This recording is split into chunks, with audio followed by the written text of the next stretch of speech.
L'info du Grand Lille en continu. Adrien Lanois. Bonjour à toutes et à tous, bienvenue sur Grand Lille TV en plein cœur de cette édition matinale. Bon réveil et bon appétit si vous prenez votre petit déjeuner avec nous. Il est 7h30 en ce vendredi 14 avril et d'abord vos prévisions météo avec l'image satellite des dernières heures. Pas mal de nuages encore à vous annoncer tout au long de cette journée. Il y aura sûrement quelques éclaircies parfois entre deux perturbations et le temps restera sec. Les températures aussi sont stables et quasiment de saison avec 15 degrés annoncés au maximum. On en reparle bien sûr après ce journal avec les prévisions complètes de Météo Service. Attention sur les routes, si le trafic est fluide sur l'ensemble du réseau, il y a 2 accidents. Finalement, il y en avait un premier de signalé tout à l'heure, un suraccident quelques instants plus tard sur l'échangeur d'Anglo sur la 25 vers Lille. Attention donc dans ce secteur en provenance de la Flandre et des Web en passant l'échangeur d'Anglo vers Lille. Accident, voire même suraccident selon nos informations. Partout ailleurs, le trafic est fluide tout de même à l'heure actuelle. On ouvre d'abord ce journal avec le football et la 33e journée de Ligue 1. Le LOSC est en déplacement en ce week-end à Rennes, en Bretagne, demain soir à 20h. Plusieurs absents à déplorer côté lillois, notamment Mendy et Soumaoro, peut-être tous deux indisponibles d'ailleurs jusqu'à la fin de saison. Yacine Benzia aussi manquera le match de demain après s'être blessé cette semaine à l'entraînement. Et puis l'incertitude persiste toujours autour du défenseur Marco Baccia. Il reste 6 matchs aux Lillois pour assurer le maintien et une victoire demain soir devrait définitivement valider une nouvelle saison en Ligue 1. Mais l'objectif est quand même de voir encore plus haut pour terminer, pourquoi pas dans les 10 premiers. On écoute la vision de l'entraîneur du LOSC, Franck Passy, recueilli hier à Luchin par Louis Caillé. Ce que j'ai expliqué et essayé d'expliquer aux joueurs, c'est que le foot, il ne faut pas le vivre à très long terme. Il faut le vivre au jour le jour.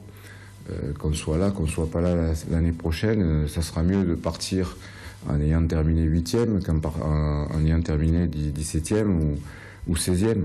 Donc ce qu'il faut, c'est vivre l'instant présent, se battre pour gagner sa place tous les week-ends, essayer d'être titulaire le plus possible jusqu'à la fin de la saison. Et après, à la fin de la saison, chacun aura son chemin. Autre image dans cette édition ce vendredi pour vous emmener en bateau le long de la 2, le départ prévu de la Citadelle à Lille pour un circuit de 5 km à faire en 1 heure environ. Une remontée du canal jusqu'à Euratechnologie en passant par Bois-Blanc et Lambersart. Durant la balade, on peut observer des animaux, des canards, des hérons notamment et profiter surtout de la quiétude de l'eau. La location de ces bateaux électriques, donc écolo, est de 45 € pour 1 heure, 30 € pour une demi-heure. 10 bateaux sont à disposition et surtout notez bien qu'il n'est pas nécessaire d'avoir un permis bateau pour en louer un. La sortie est possible tous les week-ends, les jours fériés pendant les vacances scolaires.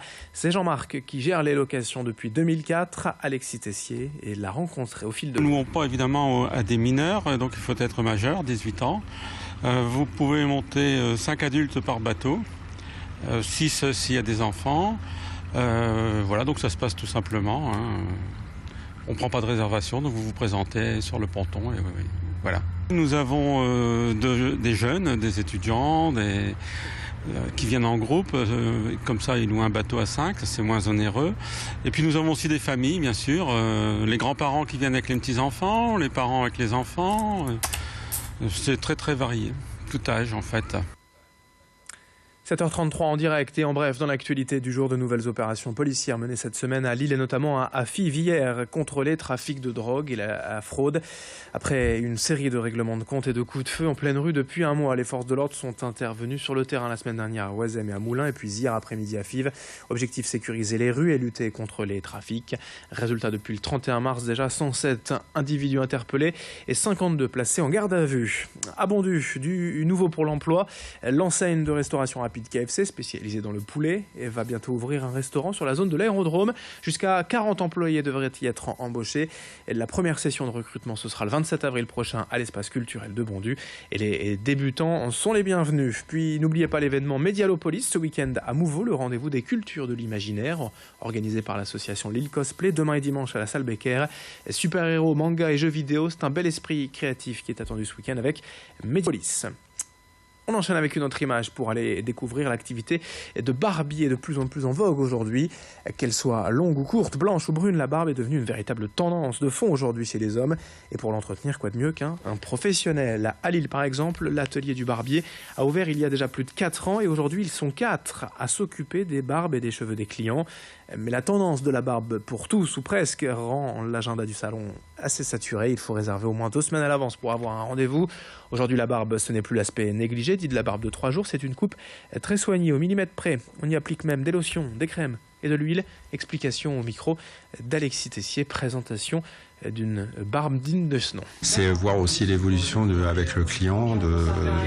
Il commence à 6 semaines de barbe, il ne sait plus quoi en faire, il commence à venir nous voir, on commence à lui donner une forme, on commence à lui expliquer l'entretien qu'il va devoir faire, comment il va devoir l'entretenir, les fréquences qu'il va devoir venir nous voir pour travailler sa barbe, et on évolue avec lui aussi. Ça, c'est le côté super sympa de cette mode de barbe. C'est de voir le client évoluer. Au départ, il nous dit, bon, je vais la garder à 2 cm, puis après, il passe à 3, 4, 5, il finit comment? Et puis pour finir du sport encore et du basket, la 28e édition du tournoi mondial de la jeune garde de Tourcoing ce week-end, avec des équipes venues du monde entier qui vont s'affronter, et l'occasion pour le public de découvrir les espoirs du basket mondial, les futurs grandes stars américains, serbes ou même français. Et près de 7500 spectateurs attendus à la salle Léo Lagrange, et dès cette semaine, l'espace commercial Saint-Christophe accueillait plusieurs animations autour de l'événement. Démonstrations et initiations de basket artistique, dédicaces de ballons par les équipes américaines et canadiennes, puis des jeux aussi pour gagner justement ces ballons dédicacés, puis des chèques cadeaux pour la compétition. Rendez-vous dès demain à la salle Léo Lagrange à Tourcoing. On écoute les explications de Sophie Sali, présidente du tournoi mondial Jeune Garde Basketball. J'ai de grands espoirs pour cette année, puisqu'on a pas mal de nouveautés en place. Donc on attend beaucoup de monde, puisqu'on a beaucoup de choses à montrer, beaucoup de surprises au programme. Les surprises, c'est vraiment des grands noms du basket, des espoirs. Aussi, on a des animations des Tourquenois, puisqu'on a essayé cette année de travailler 100% avec la mairie de Tourcoing pour faire un événement proche du public, proche des Tourquenois, de la région, et de montrer aux Tourquenois que en fait, le monde pouvait se retrouver à Tourcoing. Et le programme sport du week-end, c'est encore du basket en championnat de France de Pro B, la 2e division. Lille se déplace à Blois demain soir à 20h. Et puis dans le même temps, je vous rappelle, en football, le LOSC en déplacement à Rennes, également demain à 20h. Mais ça, je vous en parlais déjà en début d'édition. Tout à l'heure à 7h45, d'autres infos, d'autres images à suivre. Et tout de suite, vos prévisions météo, l'infotrafic en temps réel sur Grande Lille TV.